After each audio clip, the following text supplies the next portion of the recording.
ট্রান্সের ইস্যুটা নিয়ে আপনি কথা বলেছেন। অ্যাজ এ ডক্টর আমার কাছে মনে হয় যে মেল অ্যান্ড ফিমেল বায়োলজিক্স এটা নিয়ে আমি ইন ডিটেইল পড়াশোনা করেছি। আমি অহংকারের জায়গা থেকে ডেফিনেটলি বলছি না, কিন্তু আমি আমার একাডেমিয়ার জায়গা থেকে বলতে পারি। অ্যাকর্ডিং টু WHO ICD-11 এখানে trans, third gender, intersex and gender dysphoria চারটা টার্ম আলাদা, অ্যান্ড মেল ফিমেল আলাদা। ট্রান্সের ইস্যুটা স্পেসিফিকভাবে আমি আমার জন্য মনে করি, সাপোজ একটা ছেলে এসে এখন তার কাছে মনে হয় সে মেয়ে, সে আমার সাথে এসে থাকা শুরু করলো, আমার সব কিছু ইউজ করা শুরু করলো, ওয়াশরুম, আমার থাকার জায়গা বা ডিফারেন্ট এরকম অনেক কিছু। বিভিন্ন হোস্টেলে আমরা যখন প্রায় অলমোস্ট 1 ইয়ার এগো এই বিষয়টা নিয়ে কথাবার্তা বলা শুরু হয়েছে, তখন অনেকগুলো জায়গায় এই জিনিসগুলো হাইলাইট হয়েছে এবং এই রিলেটেড কথাবার্তা এসেছে। মেয়েরা এই জায়গাটায় অনেক বেশি আনসেফ ফিল করা শুরু করেছিল যে এখন আমরা এই বিষয়টাকে যদি মিনিমাইজ করতে না পারি, কন্ট্রোল করতে না পারি, তাহলে ইন ফিউচার দেখা যাবে যে আমার সাথে এরকম কোনো একটা অকারেন্স হচ্ছে যেটাকে এই সোসাইটিও অ্যাকনোলেজ করে না, অ্যান্ড অ্যাজ এ গার্ল বা অ্যাজ এ ফিমেল আমিও সেই বিষয়টা থেকে বের হয়ে আসতে পারছি না, এবং একটা মেয়ের জন্য এটা একটা লাইফ টাইম ট্রমা হিসেবে কাজ করে। এবং আমি খুবই খুশি হব যদি নেক্সট আমরা এই ধরনের কোনো ডিসকাশন, এই বিষয়গুলো নিয়ে আরো অনেক আলাপ আলোচনা করার সুযোগ পাই, কথা বলার সুযোগ পাই। এটাও আপনাদের কাছে একটা রিকোয়েস্ট থাকবে। Thank you. আমি জাস্ট আপনাকে প্রশ্ন করি, যদি আজকে এরকম তাদেরকে ওইখানে থাকতো, আপনি কি আপত্তি করতেন না করতেন না? কারণ এখানে আমরা অনেক ছেলেরা আছি।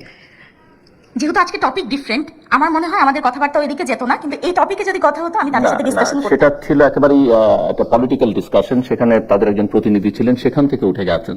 তো আমরা তো, তারা তো, আপনি যদি ধর্মভিত্তিক রাজনীতি করেন, তারা তো স্রষ্টার সৃষ্টি, মানুষ তো মানুষ হিসেবে তো অস্বীকার করা যাবে না। তো আমরা যদি এখন তাদেরকে রাস্তায় চলতে দেখি, আমরা বলবো যে তারা রাস্তায় থাকতে পারবে না। কোনোভাবেই আমি তাদেরকে কথার মাধ্যমে হোক বা আমার কাজের মাধ্যমে হোক আঘাত করা, এটা তো আমি নিজেই সাপোর্ট করব না। তাদের কোনো প্রবলেম হলে আমি সেখানে তাকে হেল্প করব, কিন্তু এখানে মূলত তার আইডেন্টিক্যাল যে টার্মটা সে ব্যবহার করছে, আমরা যদি সোশ্যালি এটাকে রিকগনাইজ করা শুরু করি, আলটিমেটলি এটা আমাদের ফিউচারের জন্য কোন দিকে নিয়ে যাবে সেই বিষয়টা নিয়ে কথা বলতে চাচ্ছি।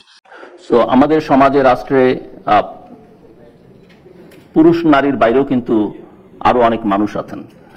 তো একটা আলোচনায় সবাই ছিলাম আমরা সিজিএস এর, তো সেখানে দেখলাম যে যাদেরকে আমরা ট্রান্সজেন্ডার বলি বা অন্য লিঙ্গের বলি, তৃতীয় লিঙ্গ বলি, তাদের একজন বক্তব্য যখন দেওয়া শুরু করলেন, আরেকজন নারী রাজনৈতিক নেত্রী উঠে দাঁড়িয়ে সেটা সময়টা ত্যাগ করলেন। তার বক্তব্য হচ্ছে যে একজন পুরুষকে নারী সাজিয়ে এনে নারীকে অসম্মান করা হয়েছে। আমি তার রাজনৈতিক পরিচয়টা আমি বললাম না। সংকটটা এই জায়গায় আসলে আমরা কাউকে আসলে মানুষ হিসেবে বিবেচনা করি না, যে আলাদা করে নারী হিসেবে ভাবা, পুরুষ হিসেবে ভাবা, অন্য লিঙ্গের হিসেবে ভাবা, মানুষ হিসেবে আমাদের ভাবতে হবে। হিজড়া নিয়ে যে কমেন্টটা এসেছিল, আমাদের দেশ তো ইসলামিক যে শরিয়া আইন অনুযায়ী চলে না, সো আমাদের শরিয়া আইন নিয়ে চলে না। এবং আপনাদের বিরোধী দলীয় নেতা আমাদের শফিকুর রহমান, উনিও ক্লিয়ারলি ইলেকশন আগে বলা হয়েছে যে আমরা শরিয়া আইন স্টাবলিশের কথা বলছি না।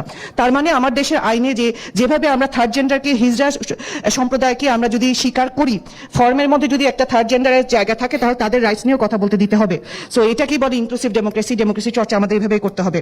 রিলিজিয়নকে আর পলিটিক্সকে আমাদের অধিকারের সাথে না জড়াই, বিকজ সব ধর্মের মানুষের, সব জেন্ডারের মানুষের, সব ধরনের মানুষের, if he or she or a transgender or somebody else is a Bangladeshi, he or she and everybody else has the right to get the minimum human rights. এটা কিন্তু given. এটা বাংলাদেশ জাতীয়তাবাদী দল বিএনপি এই আদর্শতে বিশ্বাস করে, এবং আমাদের 31 পয়েন্টস, আমাদের ম্যানিফেস্টো, আমাদের আদর্শ, আমাদের সবকিছু কিন্তু এটার এই বেসিক টার উপরে